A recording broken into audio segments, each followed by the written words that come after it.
counting down. All right. Look, it's recording. Awesome. Perfect. All right. So, we do have a lot to talk about today, specifically because of Paul Carter's new podcast with Chris Beardsley.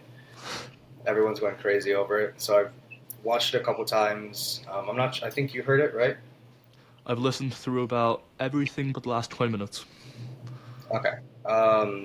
Yeah, I know Chris also posted something on his Patreon talking about a summary of the stuff. So I would like to get through every single point, but I would like to say thank you for meeting with me today. And maybe we could start off with just, who you are, maybe your experience in the field, and how your expertise led to specifically hypertrophy training. If you could give us a rundown through that. Sure. So, my name is Milo Wolf. I'm doing my PhD on the effects of range of motion during resistance training on muscle hypertrophy and strength.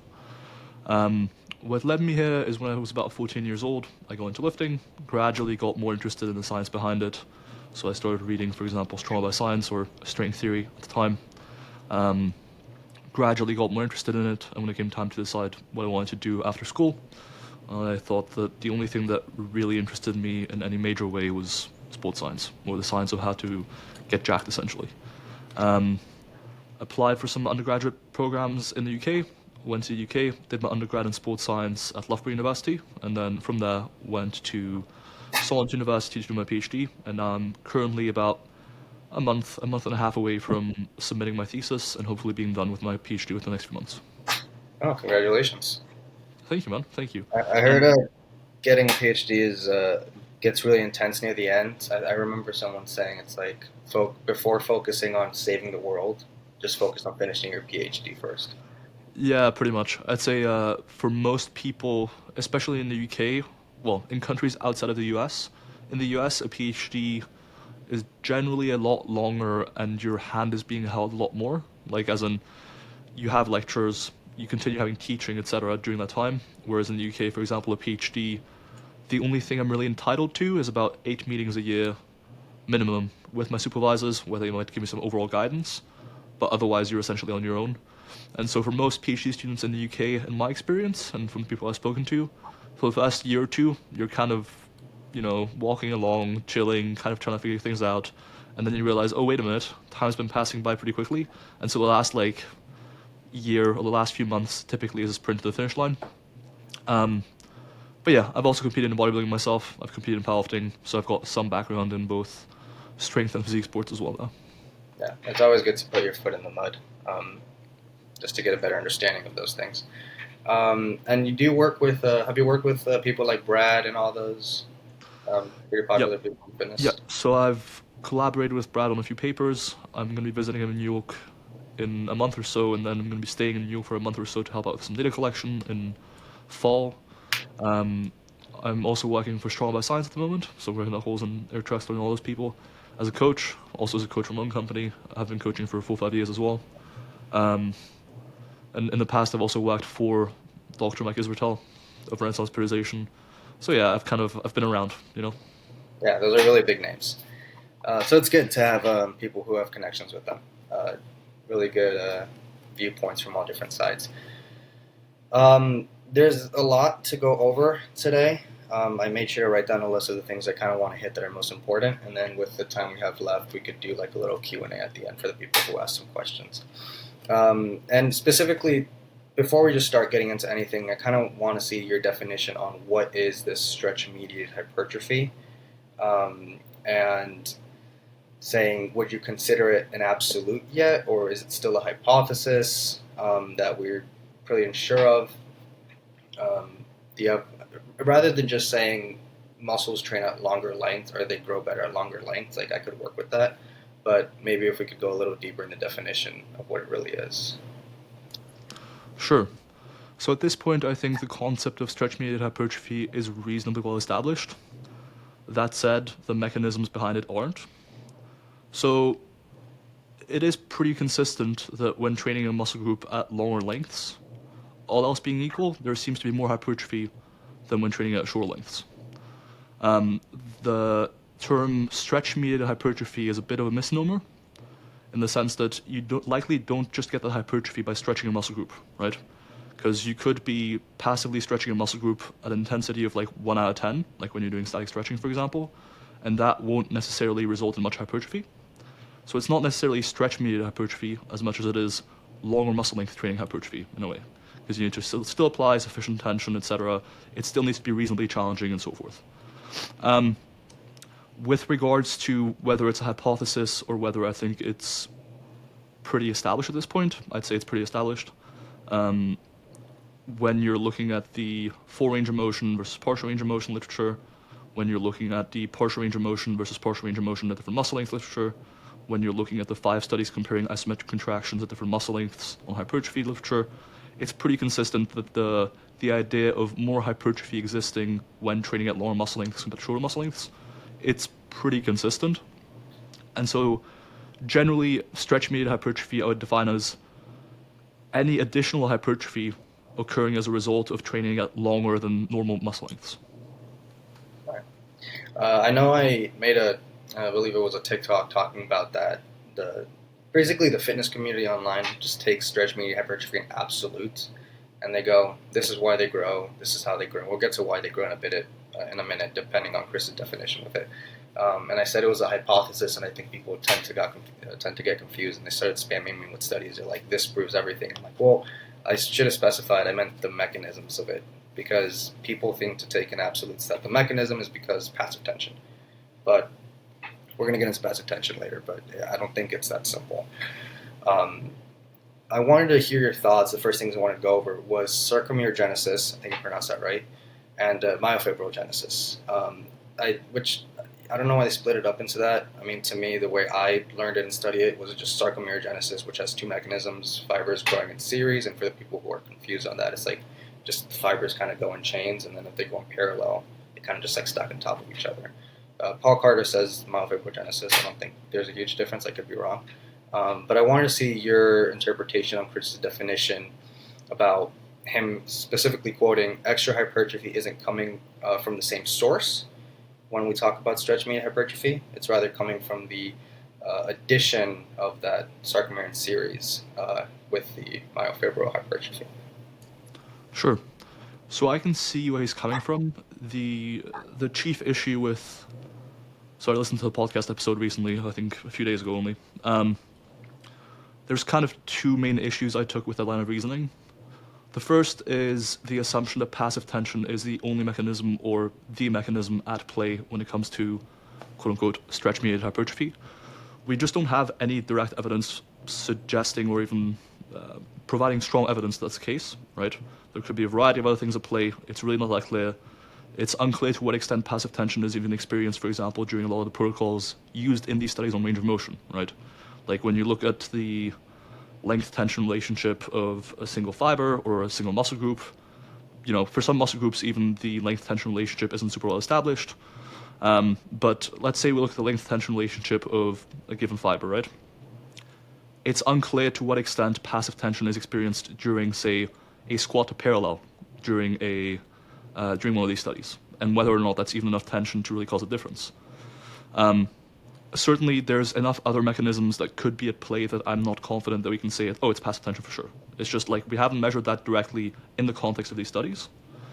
So it's kind of a mechanism that might contribute to hypertrophy taken almost out of context and then applied to a whole sort of area of evidence, and I'm not confident that's the case. With regards to what type of hypertrophy is occurring, again, we don't have a ton of actual data looking at that in the context of these studies. Relatively few of these studies look at hypertrophy beyond muscle thickness or what have you. What I will say is that generally with longer muscle length training induced hypertrophy or stretch-mediated hypertrophy or what have you, it is generally the case that more distal hypertrophy is seen. Sometimes a bit more proximal hypertrophy is seen, so proximal hypertrophy referring to hypertrophy at more proximal sites of a muscle group, but generally you see disproportionately more hypertrophy following lower muscle length training at more distal measurement sites. Whether that means that it's purely due to sarcomerogenesis, I don't know. Again, we don't have much data on that regarding range of motion and muscle length training. I think it's one potential mechanism that could be at play, but again, we just don't have the evidence to say that that's for sure what's happening here. Right. And what would you say with his, I guess, quote on saying that active tension growth tends to be from just an increase in cross-sectional area, or a fiber diameter, or myofibrils in parallel, I guess different ways to say it. And would you say like passive tension growth really only comes from sarcomeres in series? As you just said, we don't really have the evidence to support that. So with that quote saying that active tension only grows sarcomeres in our cross-sectional area, would you say that's a bit of a stretch to come up with that claim? Nice one, bit of a stretch. I like it. Um, yeah, I'd say so. I'd say we're taking certain physiological sort of basics, quote unquote, and applying them to a different context entirely. I think because we don't have much mechanistic evidence with regards to range of motion and muscle training yet, I'm just not confident in saying that that's definitely, it's not that cut and square, you know? Like we don't know for sure that, okay, long muscle training grows mostly via doing it in series versus in parallel. It's just not likely based on the evidence we have. I think it's a very simplistic way to look at things. It's a very reductionist way of looking at things. And I think until we have further evidence, I'm just not ready to pin down the whole of stretch-mediated hypertrophy to being an increase in fascicle length or to being hypertrophy more in series rather than parallel. I just don't think we have the evidence to support that claim yet at all. So, Right. And I think this whole thing with sarcomeres in series and parallel, everyone's like just blurring it out. Uh, when I remember reading about these things, it was really more so about muscle shapes. Some muscles just tend to have more sarcomeres packed up into that sectional area to produce more force, but they might sacrifice some velocity, I think it was. But I never seemed to kind of apply it into the sense of muscle growth until recently with all this. Um, would you say it was only due to muscle shapes? Because I know people are also in the whole thing with like choosing exercises because of muscle shapes. I've heard some people say I'm going to choose a exercise of high force production because the glutes are a pennant muscle or something like that. And I'm like, I don't think that's, I don't do that. I just take the basic principles. Your thoughts on that? yeah, absolutely. I'm not really convinced on the shape of a muscle having a ton of impact on practically what exercise you should be doing.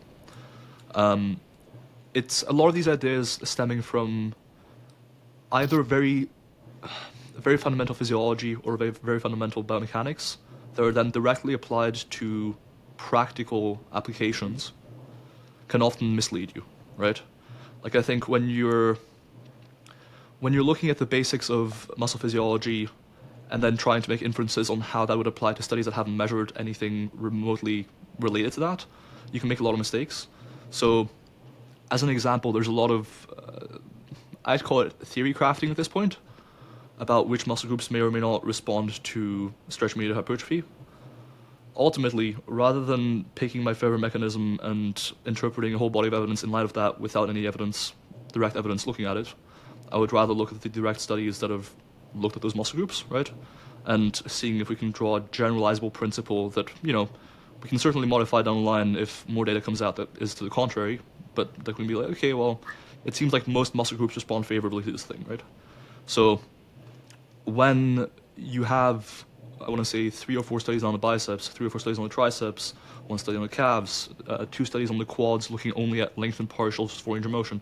When you have data across a variety of muscle groups, and sure you can point out certain limitations, for example, about the bicep studies, that some of them looked at the elbow flexors grouped together versus just the biceps and so forth, and it comes down to neuromechanical matching.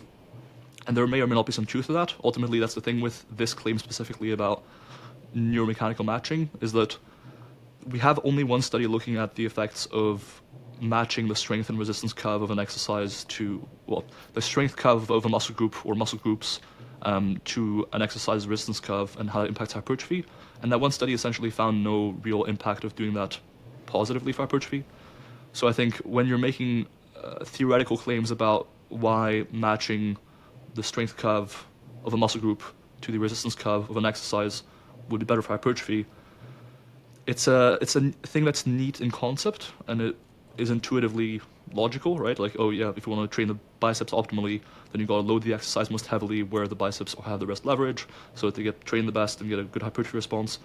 But that just hasn't really panned out in the research, and or there just isn't any direct research supporting that concept yet.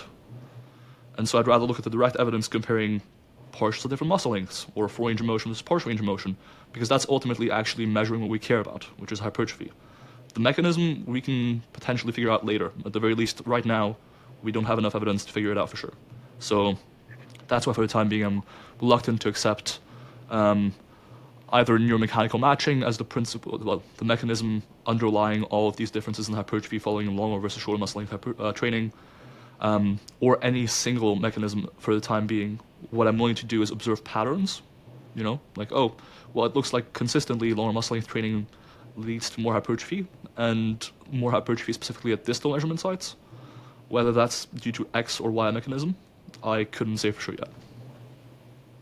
Well, since we're already talking about the neuromechanical matching model, I might as well just like kind of skip to that.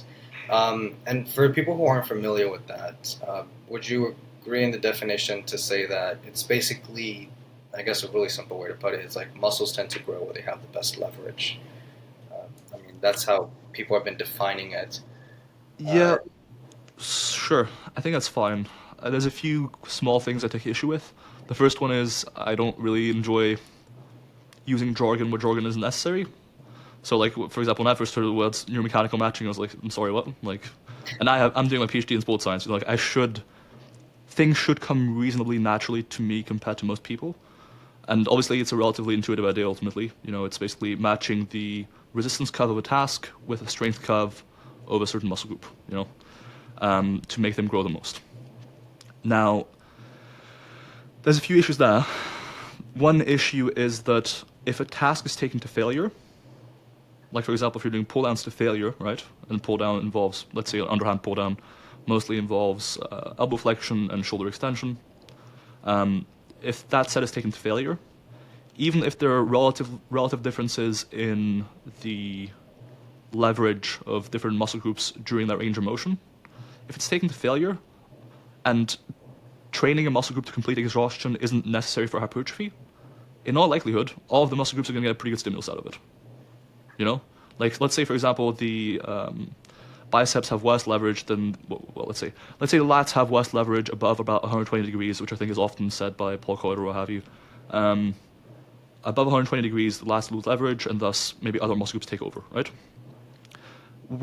Assuming we're still talking about relatively small differences in leverage, the lats would still be trained above 120 degrees. And assuming you're taking a set to failure, the lats would also be trained relatively close to failure, right? Even if the lats aren't the quote-unquote the first group to fail out of the shoulder extensors. And so because the evidence on training to failure, for example, suggests that we don't need to train a muscle group to failure to see optimal hypertrophy, for example, in all likelihood, even if they don't have optimal leverage throughout the whole range of motion, so what? Who gives a shit, So I think conceptually it makes sense again, but practically it hasn't been examined. Like the one study I mentioned where it's by Staniszewski and colleagues in 2020, where they had two groups. Both groups used the same program. One group trained with machines that tried to match the strength curve of the individual to the resistance curve of the exercise, whereas one group trained with traditional exercises where there was no attempt to be made to match strength and resistance curves. And they saw no hypertrophy differences between the two groups. So even the one study that's been done on this sort of concept, broadly speaking, right? And you could argue, yes, but that's matching the resistance curve of an exercise to the strength curve of several muscle groups at once. So you could argue that maybe it just didn't, it wasn't granular enough. It didn't just match, for example, a bicep curl resistance curve to the strength curve of the biceps specifically. But even the most direct investigations of that concept that we have don't show a benefit. So I'm very, very skeptical of a mechanism that has no direct basis looking at hypertrophy, explaining a whole body of evidence on range of motion and muscle length training. It's a stretch. Again, pun intended, But that's why I'm a bit skeptical of that mechanism explaining all of the findings in the body of evidence so far. All right. And I mean, that is a hypothesis, though, then, right? Well, I mean, when you say the principle of neuromechanical matching and then apply it to hypertrophy, depending on how you communicate it, it can come off as being quite a strong assertion, let's say. Like, for example, when I listen to the podcast, the language used oftentimes to me struck me as being quite strong with regards to neuromechanical matching and explaining some of the findings and saying, oh, Fasicle length increases at lower muscle length training are super well documented, but they stop after like 6 weeks or 8 weeks, what have you. And I think those are pretty strong claims, like pretty high degrees of confidence being stated when we don't necessarily have any evidence to back that up. With that, I would like to say that I was talking to Andrew Vygotsky some time That's ago. a light flex, by the way. What happened? That's a light flex, by the way. He's a smart guy. He's for people who don't know him, he's pretty well known in the. He's not super well known to the average fitness person, but for like the researchers, he's a really smart guy. There's a term in hip hop which is like your favorite rapper's favorite rapper. It's basically kind of your favorite sports scientist's favorite sports scientist. Yeah, I really like the guy. He was nice. I don't know how. I just saw him on Twitter and I messaged him, and for some reason we just been talking like that. So it's cool. I'll ask him questions and just to clarify some things. And I was talking about the neuromechanical matching model, and he was talking about how it's not an all or none type of thing. It's muscles are recruited on a continuum. So even if they grant that as being true, or the hypothesis being true, loads will be spread across different muscles. And then there's a whole thing of research. There's evidence supporting that changing a joint's angles where muscles doesn't cross can change the muscle's excitability. So he says it's a lot more complicated than just saying this model. And with Paul because he did reach out to me the other day, not in the most welcoming way, but I mean, I don't expect much anymore. Hey, that's Paul. Let's fucking go. I try to be nice because I do have hope that one day he'll be like, okay, you know what, it's okay, and I'm like, oh. But it's hard because when you do try to have a discussion with him, or what may look like a debate, an argument, he does have like sources ready to fire at you. And it's like, not all he's saying is wrong, but I feel like he just mixes really strong claims with these sources, and it tends to like really trick people because they're like, okay, he just put a PMID or something like that, and it does state that what he said it's there in the paper, so therefore it must be true. But then for the people who just start reading studies, I remember that's how I used to be. I used to see that and I'm like, okay, that's true. And then the more I looked into it, the more I talked to people, and the more I tried to study with it was like, that's actually a lot more complicated than that. Yeah, and it's funny as well because even in the podcast, at one point they go back at one tricep study in 1995 or so, I think. And don't get me wrong, I think both Chris and Paul have a reasonable understanding of physiology, right? Like they have a reasonable, compared to like, I don't know, the average sports science undergraduate, they have a pretty reasonable understanding of physiology. I'll consider them really smart, especially Chris. I sometimes he has some really good stuff that I like to read. Yeah. The issue there is, for example, that study, they acknowledged that it was 5 people. Like it was 5 people in about 12 weeks, 14 weeks, what have you. I don't think they understand. Like I think once you've conducted research and actually spent some time learning about research methods, stats, etc., you kind of understand that with 5 participants or even with 10 participants, and that's why oftentimes in sports science we wait until we have like several studies to even really say anything, right? Because with small sample sizes, it's remarkably easy to get false positives, especially when you add, for example, publication bias into the equation, where significant findings are more likely to get published or interesting findings are more likely to get published. And so when you have like only a couple studies and they have like 5 people per study, you can find some findings that aren't necessarily replicable or trustworthy.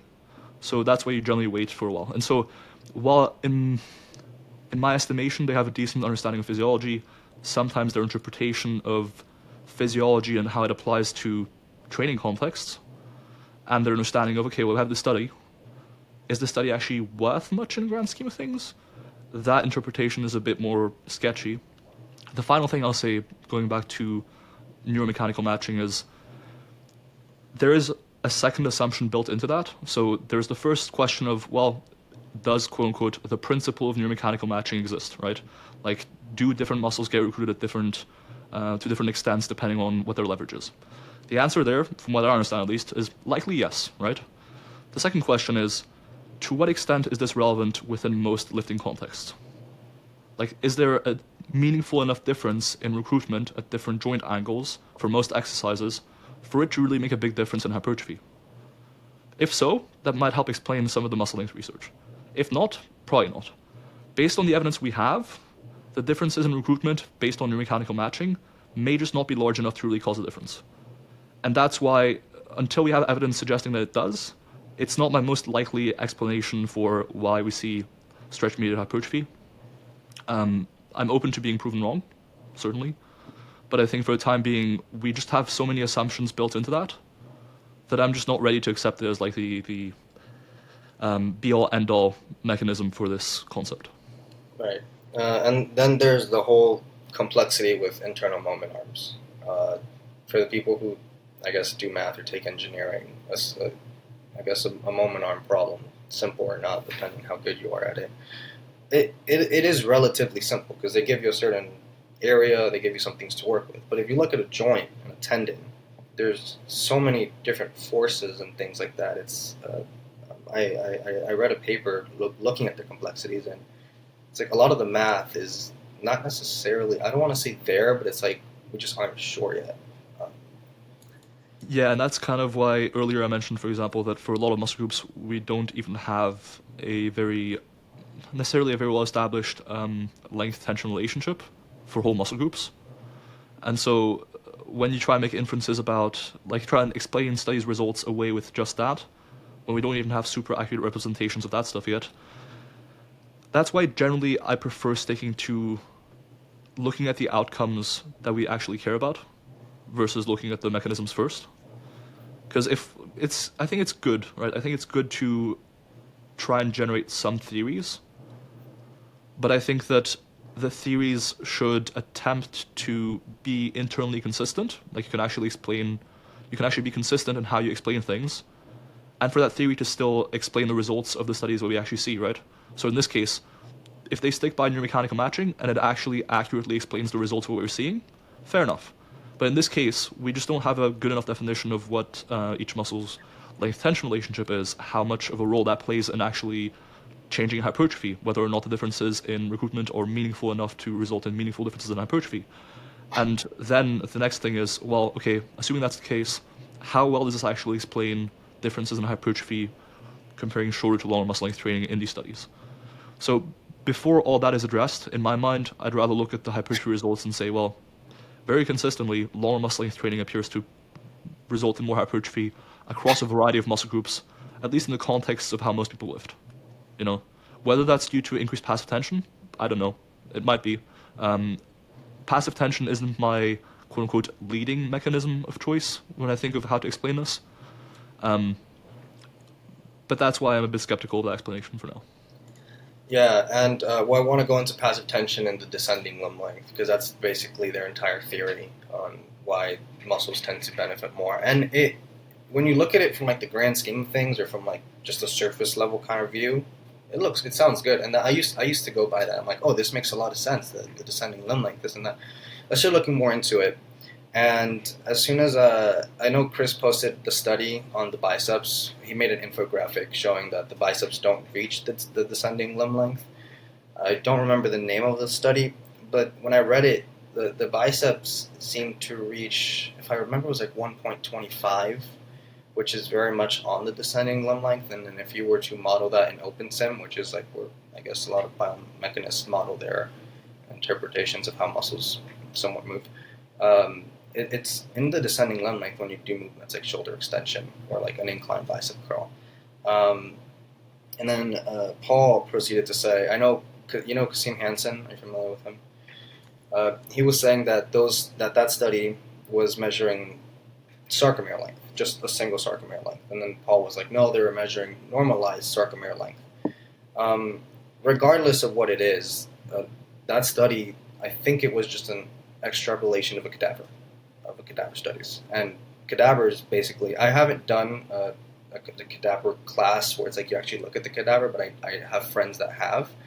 And the muscles are dehydrated, they're flat, and if you apply that to the real world,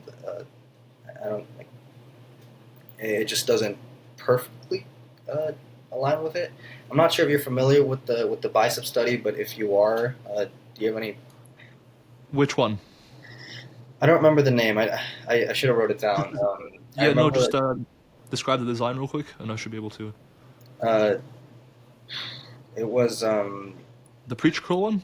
no. It was a human movement. It was like the human movement something. It wasn't measuring muscle growth or anything. It was just measuring like the sarcomere I length got you. also. Yeah. Okay. No, I Um, haven't seen that one. no, I could send it. I should have wrote it down, but it had a pretty long name to it. Regardless, I ended up talking to, and I want to hear your point on this. I ended up talking to. Are you familiar with Rick Lieber, Dr. Rick Lieber? Yeah, I've seen his name around in some research. I'm pretty sure. Yeah, well, Yep. I've seen his name on a lot of research, so I decided to see if I could find a way to reach out to him. And I ended up discussing with him. He's a super nice guy, actually, through email. I sent him Chris's thing on the biceps length tension relationship, and he just replied with he hasn't really seen anything that supports the literature on bicep flat reaching descending limb length. And he said that he clearly showed that we can't really measure sarcomere length through biomechanical models. He didn't really send me the study supporting that, but I'm not sure if you're familiar with that. I know measuring sarcomere length could be much more complicated than what we make it seem. I know, and then I showed Paul that, and Paul just goes, "Oh, but that theory has been disproven many times." Well, so I sent that, and then I went to Rick Lieber. I feel like a median, and Rick Lieber goes, "This is just a really complicated process," and he sent me a lot of papers, and he goes, "Read this, and then we can get into the specifics." And Yeah, I feel like when one person tells you something disproven or proven, and one person tells you, "Oh, it's complicated," generally the person acknowledging complexity is probably a bit more on the money. You know? yeah, but are you familiar with with measuring sarcomere length? Do you think that is, pretty well understood? Is it not understood? I know Andrew Vygotsky also has a really good article talking about the misconceptions of sarcomere lengths. Yeah. So I'm not super familiar with it.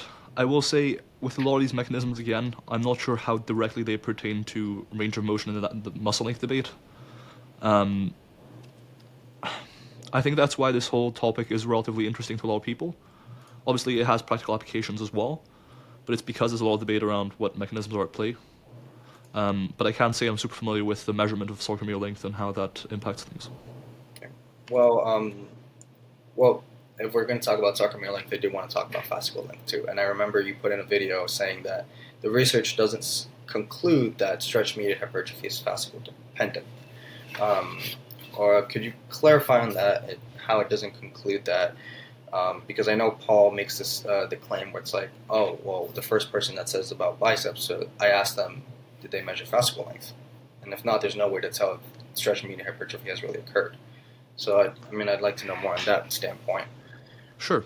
So when that claim is made that the only way to tell whether stretch-mediated hypertrophy has occurred is via measuring fascicle length, that's reducing stretch-mediated hypertrophy as a concept down to fascicle length adaptations, right? Which is not necessarily true. In fact, it may very well not be true. And that's kind of what I'm getting at overall is that fascicle length adaptations are far from being quote-unquote proven, and I very much, quotation marks on the proven word because you can't really prove that sort of thing. But it's very far from being well established that fascicle length adaptations are the way, or even the primary way that stretch-mediated hypertrophy quote-unquote happens. Like you see, especially distal hypertrophy or distal stretch-mediated hypertrophy very consistently, even in studies where fascicle length adaptations don't occur sometimes. So I think reducing stretch-mediated hypertrophy down to fascicle length adaptations makes it so that you can apply the same line of reasoning very consistently, but it's not a true assumption, so your whole kind of line of reasoning falls apart. And so I think that's generally why Paul and Chris have kind of made that claim, is because it makes it a bit simpler, it fits their model, and it's just not necessarily true. We don't have the Right. evidence reporting that it's the only thing that happens and the only thing underlying stretch-mediated hypertrophy. And there always seems to be like some sort of bias in the scientific community with some researchers. Um, and that's the whole thing with like longitudinal hypertrophy, which is related to the eccentric contraction things. And that's, I guess, the same thing. type of adaptations. Something I always get asked is, I saw Chris also claim that when muscles are stretched, they need to somewhat have leverage in that stretch position because the GTO, the Golgi tendon organ, tends to be inhibited, and I guess the CNS signals, central nervous system signals, get compressed. Therefore, I guess the signals can't really go through. I think that's active insufficiency or something like that. Passive insufficiency, yeah. Passive insufficiency, sorry. Yep. And then someone had thrown a study at me. It was like PMID, I have it right here, 27504484. And basically that just said when muscles are stretched, they can likely have a decrease in motor neuron firing signals and GTO compression. My first question to that was, can fibers overcome that GTO inhibition signal? Or are you familiar with anything? Yep. So there's a few. Well, again, it's an interesting thing. There's a few considerations there. Number one, yes, generally part of the reason you get stronger after the first few months of lifting is because your body essentially learns to not respond to the GTO that much anymore, or as much. When you first start lifting, your GTO signals are still pretty strong, whereas as you get more advanced, they generally weaken. The second thing is, this is very mechanistic reasoning. I'm not sure that in most lifting exercises you ever get close to being in passive insufficiency or to that being an issue, right? Like, you don't usually... And the reason I say this is because passive insufficiency, to an extent, should be reasonably straightforward to assess, in a way, right? It's probably not a binary switch. It's not like okay, you're at this muscle length, you're fine. Oh no, you're at this one, you can't produce any force anymore. It's very much on a spectrum, right? But in practice, because when you're in passive insufficiency, by definition, the amount of active tension you're able to produce drops quite substantially, you should be able to tell by just how much weight you're able to lift, to an extent, right? So in most exercises, I'm willing to wager that you don't get close to passive insufficiency, even if you try and lift with full range of motion or with the best stretch you can get. So I'm not sure how much of a concern that is. The second thing then is, the one thing I didn't understand, and this might be down to me not having read the same papers as Chris or as Paul or what have you, but I'm just not sure I've seen any evidence suggesting that you need to be able to activate the muscle in order for them to benefit from passive tension. Because if the whole train of thought here is that passive tension is what's behind stretch-mediated hypertrophy, I'm not sure the muscles and the structures of some of the connective tissue, etc., are all being lengthened and experiencing passive tension, whether the muscle group is activated to a large extent or not, at least in my understanding. And so it shouldn't really matter. And if the whole understanding of stretch-mediated hypertrophy comes down to passive tension, I'm not sure how much it matters that the muscle has leverage or is able to produce a lot of active tension. So again, I'm a bit skeptical of that line of reasoning. Okay. And again, with passive tension, I guess, being the main driver, I know Chris and Paul were saying that Titin, the molecular protein, giant molecular protein, whatever, is responsible for this. I think Brad Schoenfeld was it him that had some papers? I think he talked about like the hippocampus pathway. Are you familiar with that? He also talked about the nuclear flattening theory, and I heard something about the filament CBAC3. I'm not too familiar. I haven't heard anything on that one, but I think I saw some things on Brad saying about hippocampus pathway being another signal, or the nuclear flattening theory. Are you familiar with those, or? Yeah, so I'm somewhat familiar with it. What I will say is that Titin is certainly one of the proteins that can be involved in the muscle growth signaling pathways. There is the potential for other proteins to be involved too, though. So it's not as simple as, again, reducing it down to just Titin. There are other kinases involved. There are some where, depending on the muscle length being trained, for example, some of the proteins, depending on muscle length being trained, may be positioned in such a way as to be able to be phosphorylated more readily, and that might then lead to more hypertrophy. Now again, the reason I don't go around saying this a lot is because it's probably not as simple as that, and it's very far from being like the thing. And so when Titin is being held responsible, when passive tension and its effects on Titin are being held as responsible for all of stretch-mediated hypertrophy's effect, essentially, that's again being reductionist and or making a claim without sufficient evidence, in my view. So that's where I stand on that.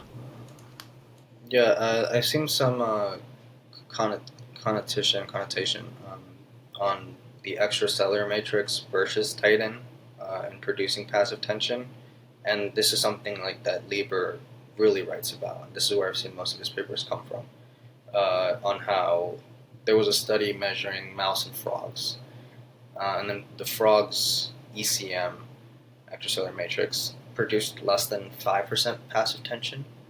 Um, but I was talking to him and he said that the ECM for the frogs is very dense, or sorry, it's much less dense than the humans or mammals. And then so it seemed to be, I don't know if it was calculated or theorized. He said that for humans at least, or for mammals, the passive tension for the ECM tends to be around 50%. So maybe near Titin. Do you know any maybe research supporting that the ECM could be a passive tension, or maybe anything other than Titin? There's a lot of research revolving around not just Titin being the main driver. Yeah, so I know that more proteins are involved in muscle growth signaling than just Titin for sure. I also know that Titin isn't the only thing being stretched and providing passive tension during the lengthening phase. I can say I'm much more familiar with the research than that, and I can say, again, it's the sort of thing where I'm not sure how directly related or pertinent this is to the muscle length and range of motion research until we have things directly linking the two. I think ideally, and kind of this is where I want the range of motion research to go in the future. First, I'd just like to see some more evidence around lengthened partials versus full range of motion to see whether there's some benefit to lengthened partials over full range of motion for muscle hypertrophy, to kind of give practitioners an idea of, well, this might be a good idea to do if you're looking to optimize muscle hypertrophy as a response, right?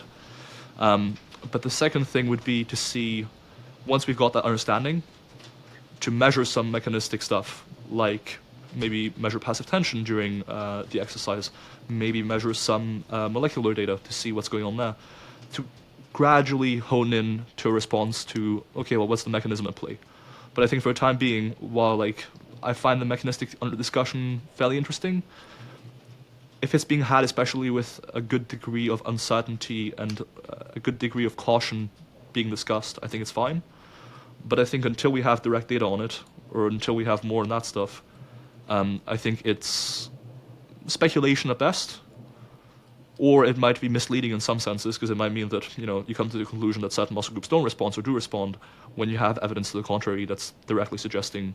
When you put the mechanism before the direct evidence, to me that's kind of missing the forest for your favorite tree. Yeah. Like you're missing the outcome data on hypertrophy because your favorite tree is so interesting to you. So that's how I view it. Yeah, I know a lot of people are talking about, and I've gone into discussions with people talking about Titan, and all that. And as much as I love the concept, it is like, yeah, sure, I've read some papers on it, but my gosh, it's so much more complicated than people think it is. Yeah. I don't make videos discussing. I have some videos discussing on Titan, but I don't like to kind of go into that whole thing on. This is, I say that is a possibility, and I could describe maybe some mechanisms to my understanding, but it's just, I leave it to like Lieberman and all those people, or Lieber, to really discuss that, because some people tend to think they're data, and then they start ranting on to some things that it's like, if someone like of an expert in the field really were to read that, he goes, that's not how that works. Like, that's not. And that actually leads me to the Bicep study from Brad that many people talk about, many people dislike. They said it was a bad study. And they said that the bicep firstly, why is it always that a lot of bicep studies tend to use a preacher curl? I know a lot of people ask that. If that is not a fully length bicep, and I remember you talked about that. That only applies to the long head of the bicep. Yeah, so the reason I think at least is because A, it's a relatively static exercise, so it's relatively easy to control range of motion in this case. Whereas with a standing curl, there might be a movement of other joints a little bit more, and which makes it more difficult to control range of motion accurately. And the second thing is that also then potentially involves other joints or other muscle groups a lot more than the elbow flexors. So depending on how much instruction is being given and how much supervision is being given by the researchers, it might mean that they're starting to, use their front delts, extend their hips during the movement, or extend their calves, what have you, and that can obviously add confounders that otherwise wouldn't be there with preach curl. And for the leverages, because I know they equated torque or leverage in that study by doing like the partial range used less weight and then the upper range used like heavier weight. Yeah. You said that even if there were changes in leverage, that wouldn't matter if they trained to failure, if they had equal effort. Could you elaborate on that a little bit? Sure. So certainly there could be differences in. Again, it kind of comes down to how important you think the differences in muscle recruitment due to neuromechanical matching are and how relevant they are to hypertrophy. If you think they're super meaningful, like for example, in the 0 and let's say to 64 degrees versus 64 to 128, I think it was. If you think there's huge differences in recruitment between those two ranges of motion, then you could say that yes, even though both groups trained to failure and used appropriate loads to make each range of motion stimulating, you could say that, well, if we measured the biceps brachii cross-sectional area, then it's not going to be the same ultimately, because the activation or the recruitment of the biceps in the bottom 68 degrees is greater than at the top. So even though you're using enough weight to compensate, the bottom inherently trains the biceps better due to the internal moment arm, or to the leverage, sorry. So you could make that argument. It depends on how meaningful you think the differences are. I think that because the differences likely aren't meaningful enough to really impact hypertrophy, my view at least, until we have evidence suggesting that it is meaningful enough, like there's a meaningful enough difference in leverage between the bottom range of motion and the top range of motion for the biceps brachii. And at the top, for example, maybe the other elbow flexors take over, where at the bottom, the biceps brachii take over. If there is a meaningful enough difference in which elbow flexors get trained predominantly, that might be the case. But ultimately, I think if the difference is relatively small, and importantly, all sets were performed to failure, then in either range of motion, the biceps should have received, all else being equal, a pretty good stimulus, right? Like maybe they weren't being trained to failure in the top range of motion, like the partial range of motion at shorter muscle lengths, but they were hopefully being trained close enough to failure that there shouldn't have been a difference on that account. So I think what we're seeing is stretch-mediated hypertrophy here.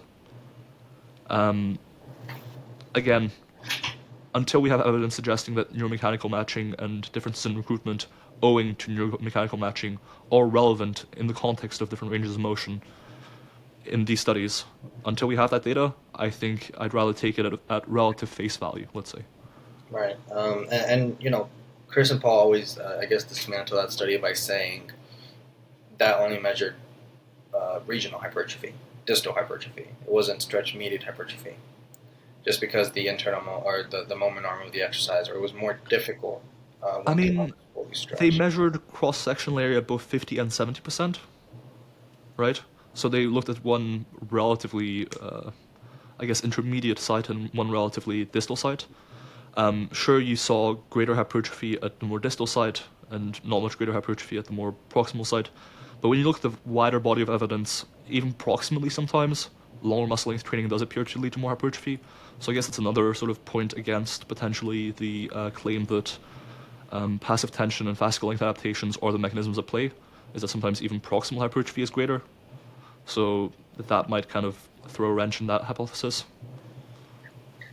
Um, yeah, and then well, that's basically what everyone's saying now. Like they're pretty much just like repeating Paul. They're like that study measured it didn't measure fascicle length. Well, I mean, can we even measure fascicle length? I think that's a lot more complicated. Yeah, it's a lot more complicated. It's not easy to measure fascicle length. I think it requires a pretty good degree of training on the equipment as well. It's not super easy for researchers to do necessarily. And so that's why also I think we need more data on fascicle length, for example, to see whether or not it's a play, to what extent it's a play, and that's also why you don't just look at 1 or 2 studies on fascicle length and make strong conclusions based on those 2 studies. Yeah, because then everyone now goes, oh, that the study was distal hypertrophy, and I'm like, well, did you even read the study? Yeah. And they just sent me Chris's Patreon thing or Paul Carter's post, and I'm like, I'd rather just look at the source. Another thing is that they say that if a muscle has no leverage, or the internal moment arm is, I guess, not as great in a certain position, it can no longer contribute. I remember people were starting to talk about, for example, front delt pressing. I mean, this goes for, I guess, any muscle, I think. If you press below 90 degrees, the moment arm of the, was it front delt, decreases, therefore it's no longer, it's lengthening, but it's not contributing. I talked to, I sent this to Andrew again, because I'm like, all right, well, let me just see what this guy says, because this does not seem good to me. And he goes, well, first of all, the moment arm is not zero. It's always contributing. And he said something about that if muscle is lengthening, it might actually have to produce more force to equate torque, something like that. Yeah, well, again, it comes back to the thing where, are there differences in recruitment based on the leverage of a muscle group at different angles? Yeah, for sure. But as you said, and as Andrew said, it's never going to be zero. And whether or not the difference in recruitment at different joint angles is meaningful enough to cause a difference in hypertrophy when a set is taken close to failure or to failure, that's very uncertain. Yeah, I think in the case of the overhead press, for example, especially when there are relatively few other muscle groups capable of performing that function, or relatively few other muscle groups that have much, much better leverage, which in this case, to my knowledge at least, there's not a ton of better shoulder flexors than the front delts, right? Maybe the upper chest a little bit. But in that case, yeah, I would be relatively skeptical that they wouldn't get a meaningful hypertrophy benefit from that exercise. Yeah, and people take this in a sense, it's like, oh, well, if it's no longer working there, I'm not going to be doing below pressing 90 degrees. I think some people just say that because they just don't want to go all the way down because it's too painful. Yeah, absolutely. But I think when we try to apply it, I mean, at least for me, I like, if someone tells me the lats aren't going to be active over 120 degrees, first of all, I just look at them with like the straightest face. But secondly, it's more like, am I only trying to grow my lats? Like, I mean, I'm not as jacked as Paul or anybody, or maybe even you, but I mean, Hey, Paul's been eating my back. Did you see that? what happened? So I had an exchange with Paul Carter a few months ago where I was commenting under a post on TikTok because a person asked me to comment under a post talking about stretch-mediated hypertrophy. I commented sort of what I thought of the evidence, and the guy who made the video didn't actually reply, but Paul did. And then what ensued was him. I uploaded a rear lat spread picture of me and tagged Paul Carter just for the fun of it because he would talk shit about Greg Knuckles, like he said, oh yeah, Greg is a dumbass, etc. He called him a dad bod, I think, too. Sorry? He called him. He said he called him a dad bod with Incredible. Incredible. Anyways, I tagged him, said, your move, Paul Carter, or something like official response to Paul Carter, just me flexing. And then he sent me a picture saying, dude, my back literally ate your back. So, Paul been eating, Yeah, and for me, it's like, I'm not only trying to grow my lats again. Back to where it was. Like, what if I just want to grow my teres or something as well, even if it's like the minimal growth? Secondly, a lot of people think they're like, why do you even say this stuff when you're not even as jacked as Paul or something like that? And I'm like, well, first of all, like, getting jacked is not my main priority right now. I honestly like to eat food and I like to work out. So, would I like to get jacked? Sure, but it's more of a slow process for me. It's not really something I care about at the moment. I care looking good, just not bodybuilding competition wise. Maybe in the future, but hey, who knows? Just to get my foot in the mud like you did, because I wouldn't train somebody for competition if I've never done it. Now we are running out of time, and I do have a Q&A for the people that wanted to ask you some questions on my Patreon. So maybe we could kind of like give an answer for these. Maybe choose a couple of these questions. Yeah, let's some do of it. them we have already talked about, but maybe you could give like a brief summary of it. Let's start with this one. The stretch-mediated hypertrophy muscle increased muscle cross-sectional area. and series, or just sarcomeres and series? And do magnitudes of stretch-mediated hypertrophy vary depending on muscles? We have talked about this, but maybe we could give like a simple explanation for the people to kind of take home. Yeah. It's not super clear yet, but I suspect it's both, so both in series and in parallel. For the time being, I think the generalizable principle of all muscle groups respond to stretch-mediated hypertrophy is likely true. Now, how that interacts with, for example, neuromechanical matching or certain exercises, like for example, doing a lengthened partial on an incline curl versus on a appraoch curl, and how that might change things for individual elbow flexors, isn't super clear yet. But generally, the idea that all else being equal, training a given muscle group at longer muscle lengths with the same amount of tension and everything is better for hypertrophy, I think at this point is a reasonably generalizable principle that applies to all muscle groups. Okay. I mean, and some muscle groups you can't really stretch as far though, right? Yeah, but that's why I'm saying like comparing apples to apples, like same muscle group being stretched less or more, with the same amount of tension being applied or produced, or both. I do think training at lower muscle lengths is generally more productive for hypertrophy, and certainly now that we have evidence on calves, triceps, biceps, quads, hamstrings, glutes, adductors, we have a good wealth or a good variety of muscle groups, of a variety of shapes even, and it does generally seem to hold true that training a muscle group at lower muscle lengths is beneficial for hypertrophy. Okay, this one's funny. What are your thoughts on Dr. Sokos' interpretation of SMA, of stretch-mediated hypertrophy in a live person? So if you're not familiar with that one, I can pretty much help you with that. Dr. Soko made a video. I know what he's talking about. Dr. Soko made a video saying that all biceps experience passive tension because, for example, if I'm standing up, my arm's gonna have like a little bend at the end. But if I were to straighten my arm, there's gonna be like a kickback, and it's gonna make my arm kind of come back to like, so I can stand up and do it. It's like if I straighten out my arm, and then if I let it go, he said that's passive tension. Trying to work on that. Oh man, I'm not sure I can support or deny that. That seems like a very random claim to make. There might be some truth to it, but I can't say for sure whether that's true or not. True. I just thought it was like an overly simplification. Yes, yeah, it seems like a very sort of like when your grandma tells you if you go outside with your hair cold, with your hair wet, you're gonna get a cold, and then you get a cold, and so you decide, oh, it's true. It's like a very oversimplified understanding of something. That's a great way to put it. This one says, oh, this is a good one actually.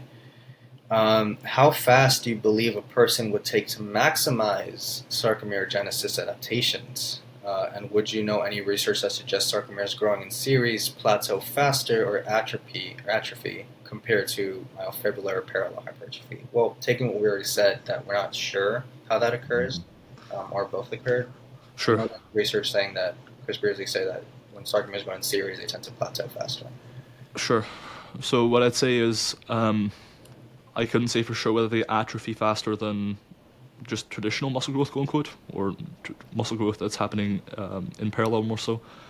What I'll say regarding maximizing sarcomerogenesis or sarcomere length longer term, by definition, if you look to maximize something, it'll probably take you a lifetime.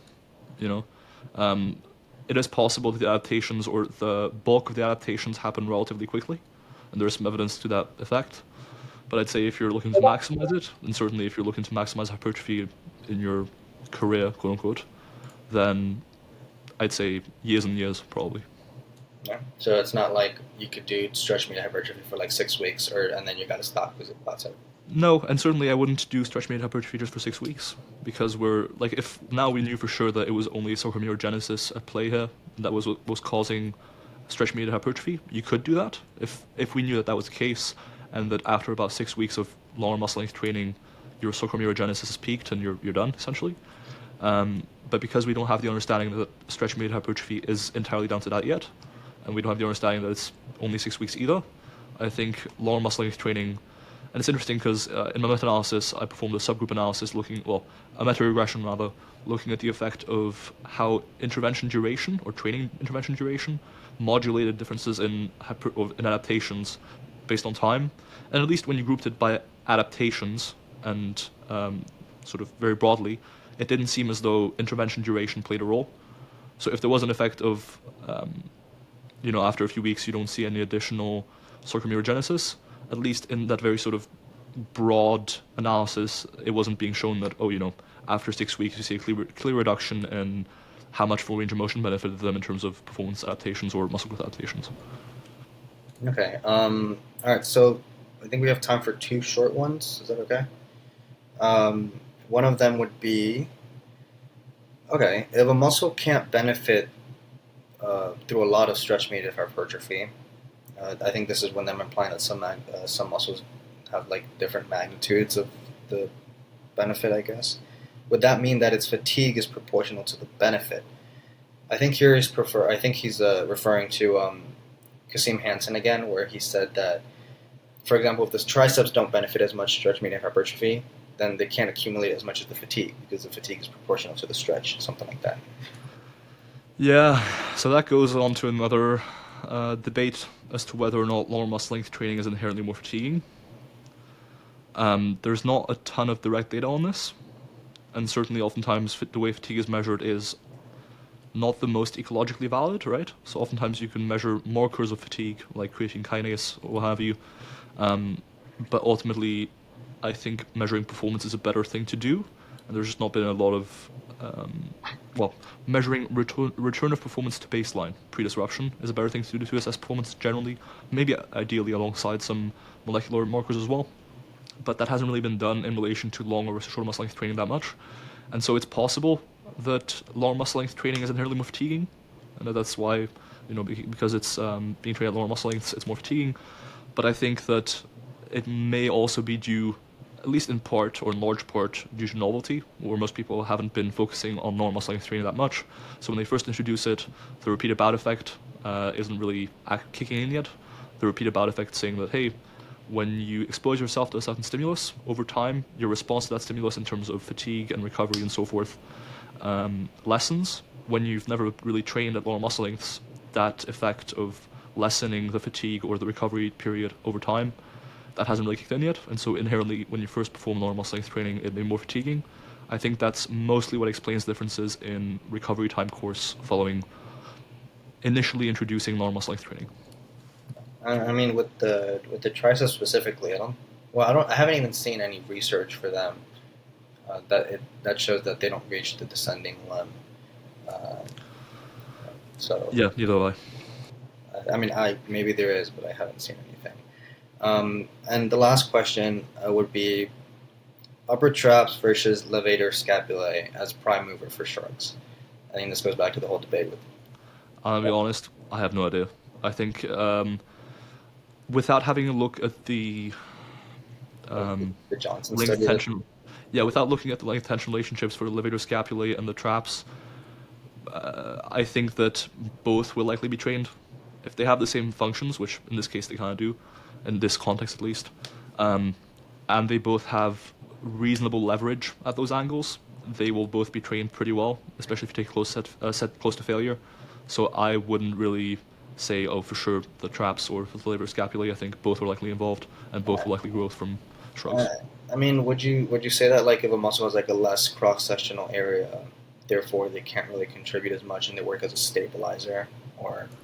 I mean, you could make the opposite argument. You could say that I don't think it's a strong argument either way, but you could make the opposite argument where, because they're a small muscle group, they have to contract with their full, they have to be recruited they have to be recruited earlier in order to contribute to the task and thus get a better stimulus.